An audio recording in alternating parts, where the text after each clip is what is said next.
인사 한번 나누겠습니다. 사랑합니다. 한 번만 더요. 사랑합니다. 한 번만 더 하겠습니다. 앞뒷분을 보면서도 이렇게 인사하겠습니다. 당신은 꽃보다 아름답습니다. 잠깐 기다려보고 있어. 당신은 꽃보다 아름답습니다. 한 번만 더요. 진짜로. 마지막으로 한 번만 더 우리 따라서 할까요? 5.25 행복축제가 기적의 날이 되게 하시옵소서. 나를 기적의 도구로 사용하시옵소서. 아멘. 여러분 열심히 기도하고 또 준비하고 있거든요. 차재원 장로님하고도 통화를 하고 또 최수민 권사님하고도 통화를 하면서 준비를 하고 있습니다. 컨셉이 우리 교회 성도들과 연령이 비슷한 분들이 많이 오시지 않을까 하는 생각 때문에 장로님들이 이렇게 오시는데, 제가 전에도 그랬거든요. 장로님 모실 때 혹시라도 뒷자리가 남거나 심심하면 차태현이 데려와도 괜찮습니다. 그랬거든요. 그랬더니 기획사에서 안 보내고 좀 조심스러운가 보더라고요. 그래서 평상시에 늘 같이 교제했던 장로님과 권사님이 너무 기쁨으로 지금 기도하면서 준비를 하고 있고요. 특별히 이번에는 어떻게 해서든 하나님의 영광을 나타내고 또 하나님께 찬양하는 그런 시간이 되게 하려고 함께 준비하고 있습니다. 아마 전날 내려와서 같이 저하고 교제하고, 혹시 시간이 되면 우리 당회원들이 그때 교제하든지 아니면 주일날 오후에 아마 교제하게 되지 않을까 싶습니다.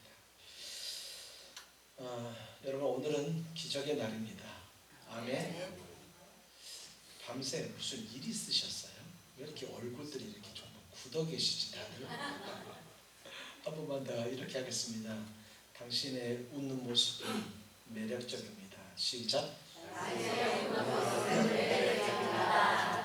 아멘. 아멘. 여러분 예수님이 여러분에게 살아계신 주님이신가요? 부활주일이 불과 한 주밖에 지나지 않았습니다.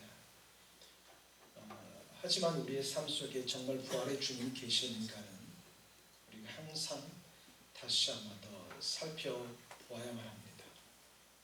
많은 사람들이 나는 부활의 주님을 믿는다, 나는 예수를 믿는다, 나는 예수 안에 산다라고 고백하지만 실제로 예수 안에 사는가, 삶 속에서 모습을 보면 알 수 있습니다. 위기상황 속에서 나는 기도하고 하나님을 의지하는가, 아니면 여지없이 인간적인 모습이 나오는가, 우리는 다시 한번 더 살펴보아야만 합니다. 우리는 예수님의 부활 이후 제자들에게 나타나시고 예수님께서 믿음의 중요성을 강조하신 오늘 장면, 오늘 이 마가복음 16장을 우리가 함께 묵상하려고 합니다. 예수님은 부활하신 후에 제자들에게 믿음 없는 것과 완악한 마음을 책망하셨고, 하나님의 능력을 발휘하기 위해서는 반드시 믿음이 그 열쇠라는 것을 깨닫게 해주셨습니다. 여러분, 오늘 예수님의 책망을 받은 사람들은 말이죠, 예수님의 구멍난 손을 본 사람들이에요. 오늘 예수님의 책망을 들은 사람들은요, 예수님과 3년간 함께 동행한 사람들이에요. 스스로 믿음이 있다라고 얘기하고 고백하는 사람들이에요. 그에 비해서 우리는 어떻습니까? 오늘 우리는 예수님을 안다고는 고백하지만, 뭔가 열심히 있는 것 같긴 하지만, 실제로 예수님이 우리 앞에 서서 네가 믿음 있냐라고 우리에게 물어보신다면, 주여 내가 믿습니다 라고 이렇게 대답할 수 있는 사람이 과연 얼마나 될 수 있을까요?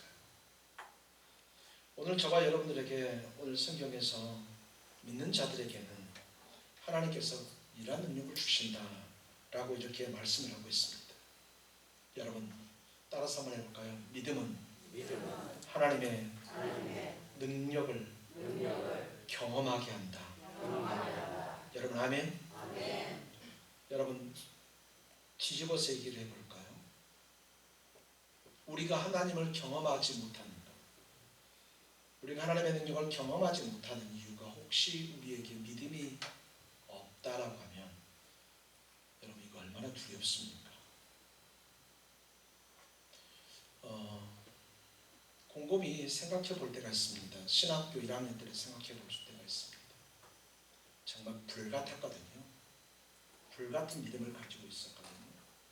2학년 때, 3학년 때 정말 불같은 믿음을 가지고 있었던 것 같습니다. 그렇게 해서 이렇게 한 30년, 40년 이렇게 지나면서 여러분 어떻습니까? 흔들리지 않을 것 같습니다.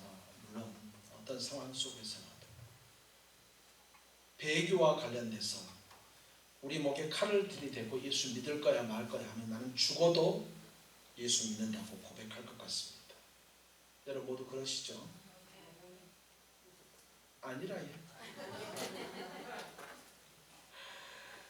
오늘 저와 여러분들에게 순교의 어떤 장면이 생기지 않을 것입니다. 저는 여러분들이 참고로 우리 교회 성도들은 120세까지 의무적으로 사셔야 되거든요.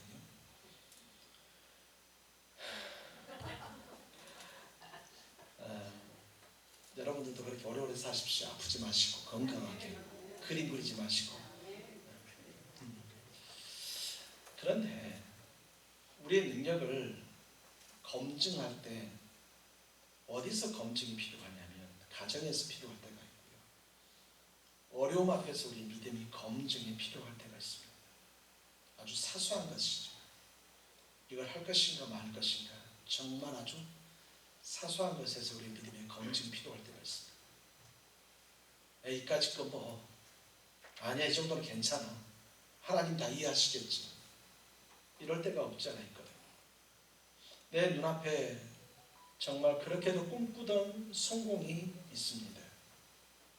내가 지금까지 그렇게 꿈꾸고 기도하면서 아버지 앞에 준비했던 성공이 있습니다.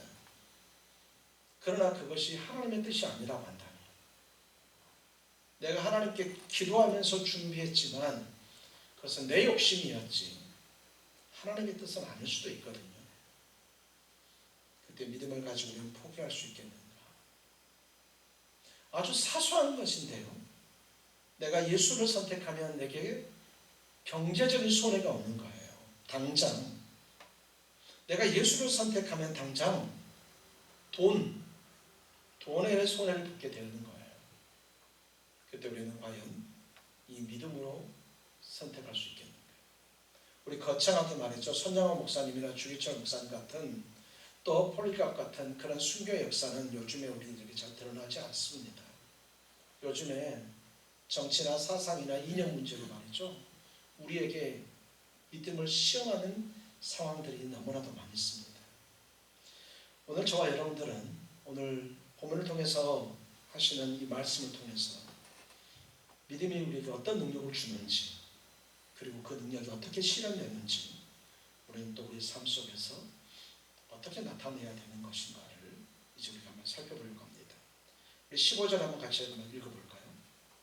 15절 말씀을 함께 봅니다. 함께 읽습니다. 또 이르시되 너희는 온 천하에 다니며 만민에게 복음을 전파하라. 아멘. 여러분 아멘. 예수님께서는 제자들에게 복음을 전파하라고 명령합니다. 고변이 아니고요. 부탁이 아니라 명령입니다. 주님께서는 우리에게 나가서 복음을 전하라고 얘기합니다. 이것은 반드시 순종해야만 합니다. 이것은 우리가 반드시 순종해야 될 하나님의 명령입니다. 청년 때 기타 들고 말이죠. 그 길가에서 또 기차역에서 기타 치면서 찬양을 합니다. 막 뜨겁습니다. 그때는 앞뒤 전후 좌우가 보이지 않습니다. 결혼한 것도 아니고 그냥 젊으니까 성경 말씀 들고 그냥 갑니다. 그런데 어느 순간 시간이 지나가면서 말입니다. 주변이 보이기 시작합니다. 옆 사람이 보이기 시작하고요. 의식이 되기 시작합니다. 결혼을 하고 자녀를 낳고 생활하다 보니까 말이죠. 경제적인 것들이 보이기 시작하고요. 여러 가지 주변 환경들이 더 명확하게 드러나기 시작합니다. 많은 사람들이 자기 일생에 일상의 삶 때문에 바빠서 말은 전도한다고 복음 전해야 된다고 하지만 실상 복음을 전하는가? 우리 다 해야 되는 건 아는데 가장 순종하지 않는 것 중에 하나도 바로 이거거든요. 그런데 여러분, 믿는 자들에게는 복음을 전할 수 있는 능력이 주어졌습니다. 이 능력은 논리가 아니에요. 여러분, 설득력이 아니에요. 다시 한 번만 더 얘기하면 말 잘하는 게 아니에요. 말 잘하는 사람이 전도 잘한다고 하면 여러분 TV나 뭐 언론 것들을 보면 정말로 말 잘하는 사람들 많잖아요. 그 사람들 돈 주고 사가지고 말입니다 하면 전도 다 되지 않을까요? 근데 그렇게 말 잘하는 사람이 많고, 특별히 여기 다 우리 식구들이니까, 우리 교회 안에 식구들이니까 예수 믿는 사람들 진짜 말 잘하잖아요. 안 지잖아요. 왜 그렇게 떡순이들이 많은지. 근데 주변에 예수 안 믿는 사람이 왜 이렇게 많죠? 어느 순간 우리 주변에 돌 던지면 다 예수 믿는다고 그랬는데 이제는 돌 던지면 예수 안 믿는 사람이 맞고 소송 걸게 생겼습니다. 지금 상황이 말이죠, 상당히 이렇게 악화가 되어 있습니다. 왜 복음 전하지 않을까요? 죄송합니다. 오늘 믿음과 관련된 얘기니까 우리 믿음으로 한번 연관시켜 볼게요. 믿음 없어서 그런 거 아니에요? 믿음 있는 척은 하지만 진짜 믿음 없어서 그런 거 아니냐 말이에요. 그럴싸하게 우리가 서지만 정말 우리에게 믿음이 있는가? 우리 다시 한번 우리 모습 봐야 돼요. 지금 작년 말부터 올해 계속해서 여러분들에게 말씀드립니다. 집중하세요. 제발 예수님께 집중하세요. 하나님의 말씀에 집중하셔야 돼요. 여기저기 고개 돌릴 시간이 없어요. 우리 하나님께 집중해야만 합니다. 내가 복음의 진리 전체를 돌아서 말하는 거 쉽지 않습니다. 교회 중직자고 또 교회 신앙생활을 오래 하면 예수님을 소개해서 저 사람이 오늘 내 말을 듣고 예수를 믿어서 나와 헤어진 다음에 제가 천국 갈 수 있을까? 자신 있을까요? 제가 청소년 사역을 하면서 청소년들을 가르치고 있는 교사들에게 항상 했던 말 중에 하나가 바로 그겁니다. 내가 청소년들을 가르치고 그 청소년들이 나와 헤어진 다음에 혹시 그들의 불의의 사고로 죽어도 그들을 천국에서 만날 수 있을 자신 있는가 당신들? 그러니까 후배 목사들이나 후배 청소년 사역자들과 같이 얘기하면서 정말 나는 그럴 수 있는 능력이 있는가? 근데 언변으로 해서는 도저히 불가능하더라는 얘기예요. 하나님의 능력이 없이는 사실 그거 쉽지 않습니다. 그래서 예수님께서는 우리에게 이렇게 말씀해 주십니다. 오직 성령이 너에게 임하시면 너희가 권능을 받고 예루살렘과 온 유대와 사마리아와 땅 끝까지 이르러 내 증인이 되리라. 아멘. 너희가 박사학위를 받고 너희가 최소한 석사학위를 받으면 너희에게 말에 능력이 있을 것이다. 성경 그렇게 말하고 있잖아요. 너희가 최소한의 어떤 위치가 올라가면 너희에게 이렇게 능력이 있을 거라고 얘기하잖아요. 단 한 가지예요. 예수님 믿기만 하면 됩니다. 여러분 예수님 믿으십니까? 한 번만 더 예수님 믿으십니까? 이미 여러분에게는 능력이 있습니다. 여러분 아멘? 아멘 하십시오. 아멘? 이미 여러분에게 능력이 있습니다. 그 능력 가지고 나아가는 오늘 저와 여러분들이 되기를 소망합니다. 복음은 죄인을 구원하는, 그리고 그들을 새로운 삶으로 초대하는 하나님의 초청입니다. 요즘에 우리 교인들에게 제가 여러분들에게 말씀드렸던 것처럼 우리가 입으로 성경의 진리를 다 소개하기가 사실 쉽지 않아요. 그래서 밥 먹으러 가자. 밥 먹자. 비전교회 밥이 그렇게 맛있댄다. 밥 먹자. 그래서 교회에 와서 집사가 되고, 비전교회 목사가 용하되나 뭐하되나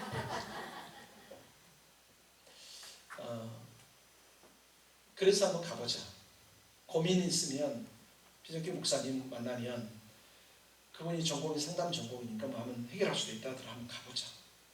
우리 장로님들이 정말 멋있게 생겼고 우리 장로님들이 너무 사랑이 많다더라. 가보자. 다른 교회 가면 사람들이 이 사람 저 사람 자꾸 편견을 두고 보는데 비전교회만은 그런 편견이 없더라.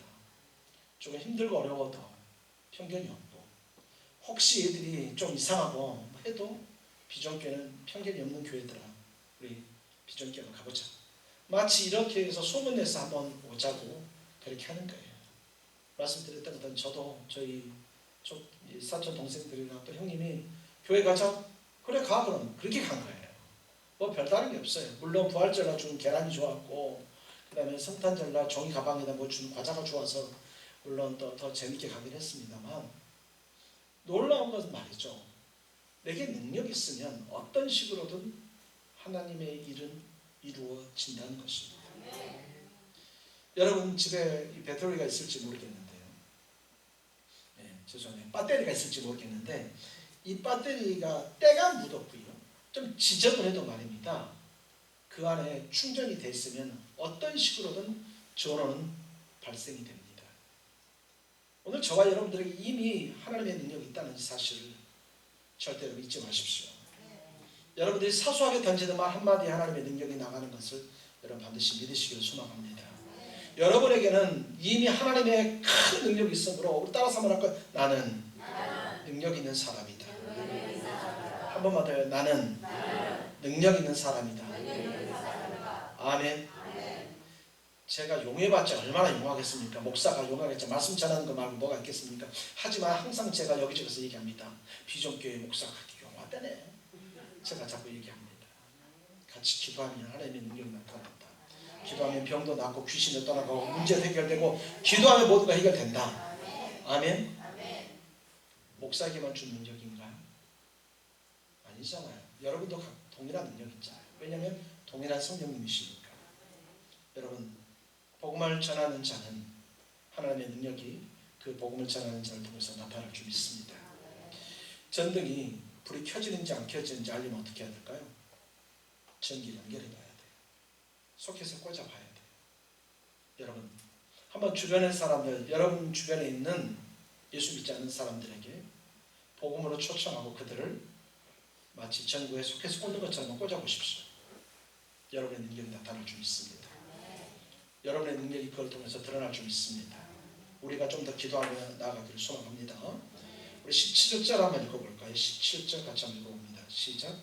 믿는 자들에게는 이런 표적이 따르리니 곧 그들이 내 이름으로 귀신을 쫓아내며 새 방언을 말하며. 아멘. 예수 믿는 자들에게 예수님께서 이런 능력이 나타난다 얘기하고 있습니다. 예수 믿는 자는 어떤 능력이 나타나느냐? 귀신을 쫓아낸다. 새 방언을 말한다. 이렇게 얘기하고 있습니다. 초자연적인 능력이 나타난다고 얘기를 하고 있습니다. 여러분 표적은 신경 현상이 아니에요. 세상에서 말하는 기적들이 있어요. 아 이건 기적이다 이럴 때가 있어요. 사람들은 기적을 현상으로 봅니다. 하지만 우리가 말하는 크리스찬들이 예수 믿는 사람들이 말하는 기적은 현상이 아니라 하나님의 능력이 나타나는 증거입니다. 여러분 아멘이실까요? 그렇기 때문에 표적은 사람을 높이기 위한 것이 아니라 하나님의 영광을 드러내기 위한 것입니다. 우리가 기도하면 병이 나을 수 있어요. 요즘에 우리 교회 근처가 이제 뭐 온놈들이 갑자기 그때 처음에는 없었다가 드러난 대학병원에서 우리 교회 이제 안 보이잖아요. 저는 교회가 보여서 대학병원 암센터에서 암이 걸린 사람들이 우리 교회 와서 기도도 하고 또 돌아가기도 하고 퇴원하기도 하고 전화 오기도 하고 이렇게 합니다. 근데 우리 권사님들이 누구 찾아오고 금요일 찾아오면 이렇게 기도해 줬잖아요.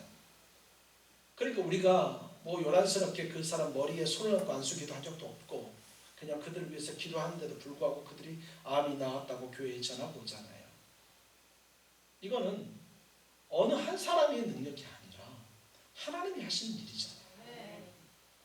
우리가 하는 것이 아니라 하나님이 일이라는 것입니다. 표적은 그렇습니다. 표적은 하나님의 능력을 나타내는 것입니다. 표적은 하나님께서 살아계시다는 것을 확증하기 위해서 하나님께서 세상에 보내는 아주 특별한 표시가 바로 이 표적인 것입니다. 그러니까 믿는 사람들에게 따른 이 표적이 왜 필요하느냐? 그것은 하나님의 살아계심을 보여주는 거예요.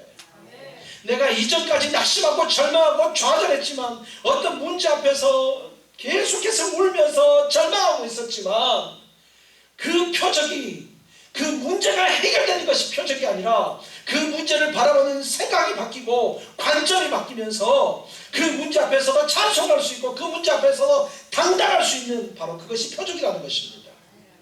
우리는 자꾸 완전히 다 해결돼야 표적일 줄 알지만 그렇지 않다는 거예요. 놀라운 건 말이죠. 문제를 대하는 자세가 달라지고 문제를 보는 관점이 달라지면 말입니다, 하나님께서 그 문제를 바꿔버리시더라는 거예요. 하나님께서 지금 그 문제를 우리에게 주시는 이유는 뭐냐면, 내게 더 큰 믿음을 요구하고 계시는 거예요. 우리가 지금 그 문제 해결이 먼저가 아니라 하나님과 나와 관계의 문제가 중요한 것인데, 바로 믿음이라는 것이 중요한 것인데, 우리는 믿음을 보지 않고 자꾸 눈앞의 것만 변경시키고자 싶은 거예요. 그때 하나님께서 오늘 우리에게 네가 믿음이 있느냐 물어보실 수도 있단 말이에요.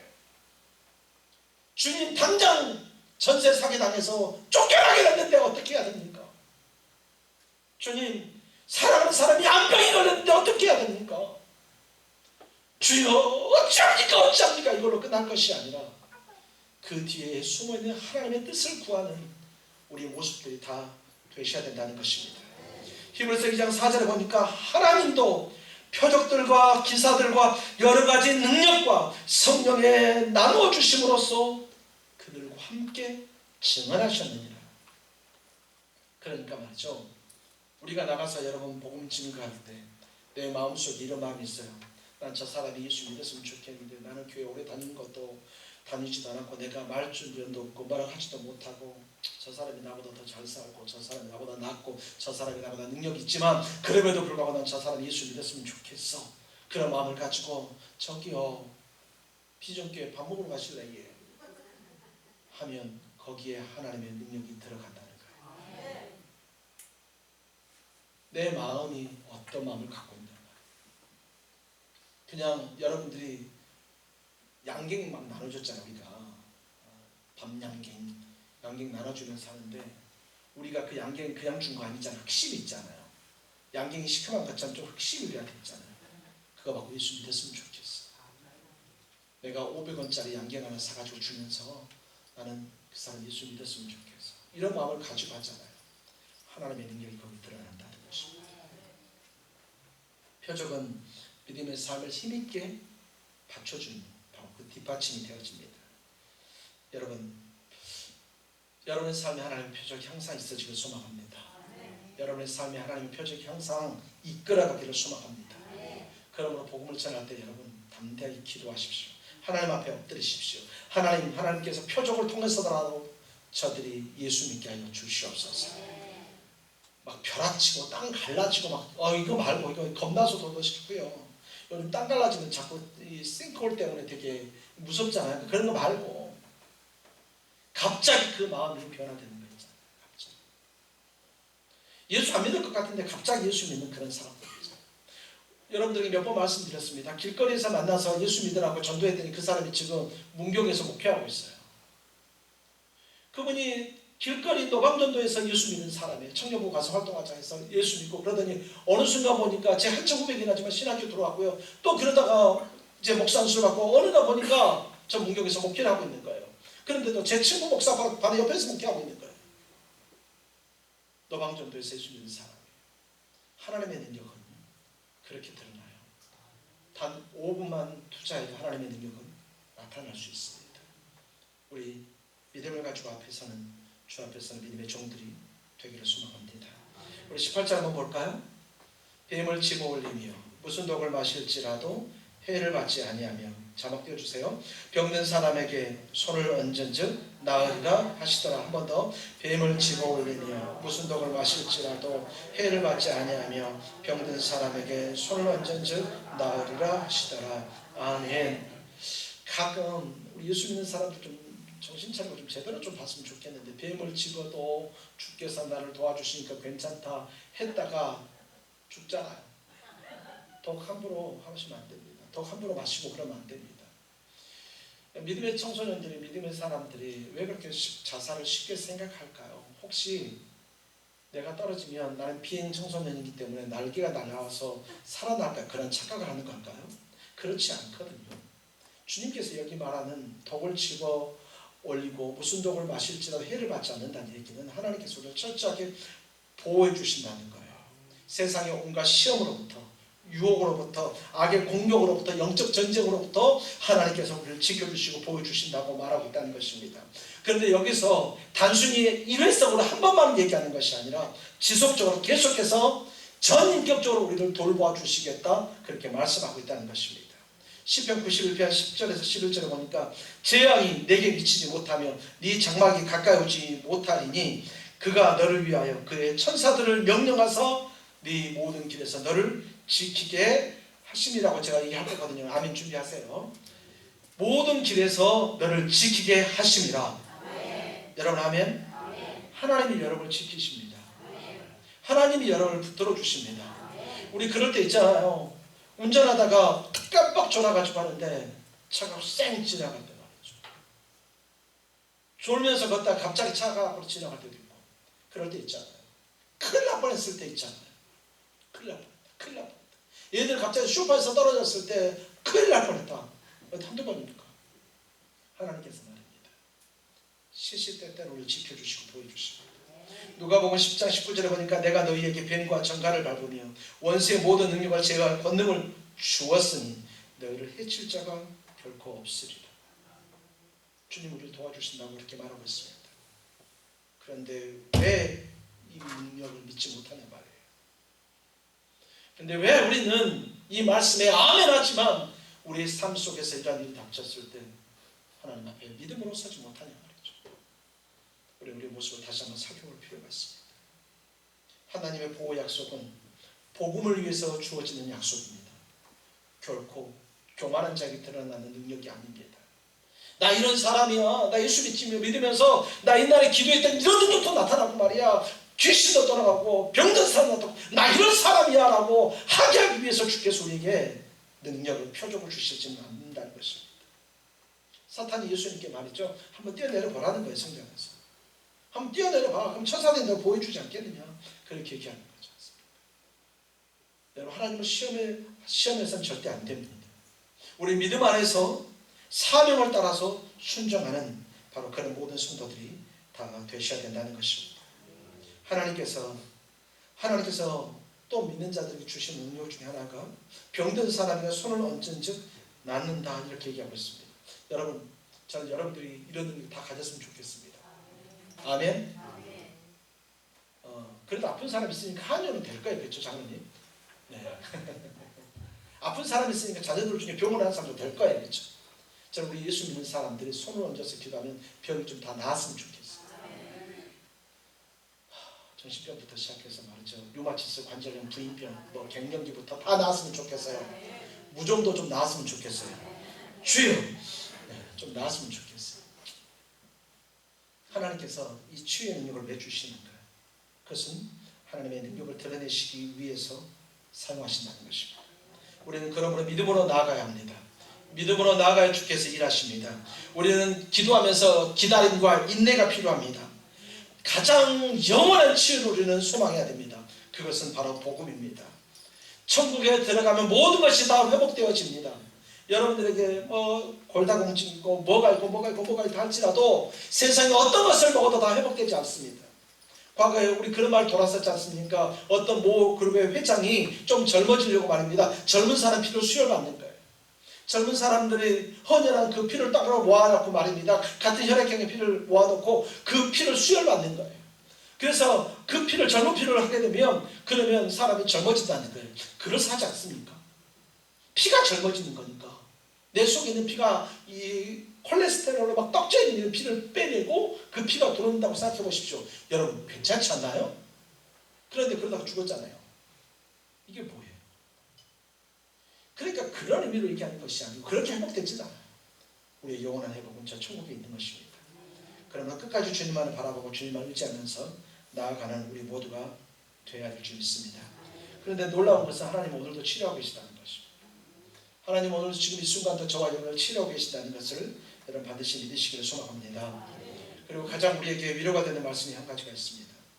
주님은 우리와 영원히 함께 주신다고 말씀하고 있습니다. 제자들이 나가서 두루 전파할 때 주께서 함께 역사하사 그 따르는 표적으로 말씀을 확실히 증언하시니라. 20절에 그렇게 말씀하셨습니다. 제자들이 어디 가든지 어느 쪽에 있든 뭘 하든지 말이죠, 주님은 항상 함께 주신다는 것입니다. 여러분 혼자 아니에요. 여러분 가족 때문에 힘듭니까? 어렵습니까? 여러분 혼자 아니에요.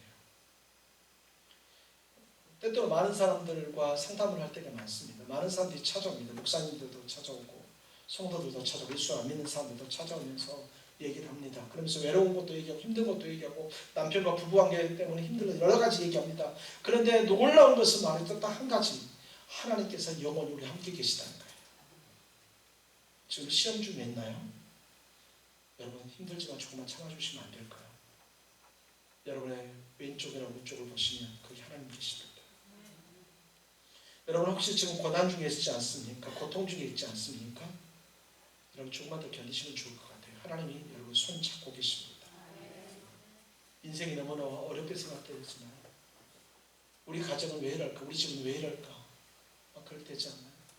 정말 있는 돈 없는 돈 다 모아가지고 사업 계획했는데 이러다가 망할 것 같지 않습니까? 몇 년을 수고하고 준비하고 해서 기도하면서 준비했는데 그 사업이 엎어집니까? 여러분 조금만 더 힘내면 안 될까요? 하나님이 오늘 저와 여러분들을 업고 걸어가고 계십니다. 하나님 영원히 우리가 함께 계십니다. 오늘 우리는 오유 행복축제를 앞에 놓고 하나님 앞에 기도하고 있습니다. 하나님 부흥을 주시옵소서. 우리 교회에 부흥을 주셔야 되겠습니다. 교회의 부흥은 교회의 성도수가 많아지는 것이 부흥이 아니라 교회에 많은 성도들이 밖으로 나가는 것이 부흥일진데, 많은 사람들이 복음을 들고 나가서 예수를 전하는 것이 부흥일진데, 하나님 우리 교회를 그렇게 도구로 사용해 주시옵소서. 이런 마음을 가지고 지금 우리가 계속해서 전도를 하면서 준비하고 있습니다. 성도 여러분, 하나님께서 오늘 저와 여러분과 함께 계시겠다고 말씀하고 있습니다. 세상 끝날까지 영원히 함께 해주시겠다고 말씀하고 있습니다. 주님은 우리에게 가라고도 말씀하셨습니다. 원천하에 나가서 복음 전하라고도 말씀하셨고 여러 가지 말씀으로 우리에게 능력을 주시겠다고 말씀하십니다. 때로는 우리가 믿음이 없는 것 같기도 하고 때로는 우리에게 환난과 시험과 걱정밖에 없는 것 같기도 합니다. 그러나 놀라운 것은 거기 우리 주님 함께 계시다는 것입니다. 오늘 시간 우리가 조금만 더 아버지 앞에서 든든히 서 가셨으면 좋겠어요. 지금까지 걸어오면서 수많은 어려움과 고난과 고통이 있었을 줄 압니다. 눈물 없이 들을 수 없는 얘기고 우리 인생사 얘기하면 책 몇 권이나고 드라마가 몇 편이 나올 수도 있을 줄 압니다. 그러나 거기 하나님 계셨다는 거예요. 지금 시험의 길을 가고 있을 때 주님 거기 계시다는 거예요. 여러분 바로 오늘 시간 그 믿음이 우리에게 필요합니다. 분명한 것은 여러분은 하나님의 사람입니다. 옆에 분과 이렇게 한 번만 더 인사할까요? 당신은 하나님의 사람입니다. 한 번만 더, 당신은 하나님의 사람입니다. 바뀔 겁니다. 변할 겁니다. 승리할 것입니다. 가장 주님의 능력이 강력하게 나타나는 현장이 어디냐? 바로 복음이 증거되는 현장입니다. 예수를 전할 때 하나님의 능력이 나타나고 예수를 전할 때 하나님의 은혜가 나타납니다. 그러므로 저와 여러분들의 삶 속에 예수 전하면서 복음 증거하면서 하나님의 능력을 다 경험하고 여러분이 가지고 있는 모든 문제들이 있습니다. 근심, 걱정, 해결하는 경제적인 문제, 건강의 문제 또는 내가 알지 못하는 뭐라고 말할 수 없는 여러 가지 문제들이 있을 줄 압니다. 복음 전할 때 그 문제들이 다 해결될 줄 있습니다. 끝까지 참고 견디면서 주님만 바라보고 소망하는 우리 모두가 다 되어주시기를 예수님의 이름으로 축원합니다. 우리 주님의 은혜 안에 살아가는 우리 모든 성도들이 되시길 소망하면서 우리 시간 한번 기도하겠습니다.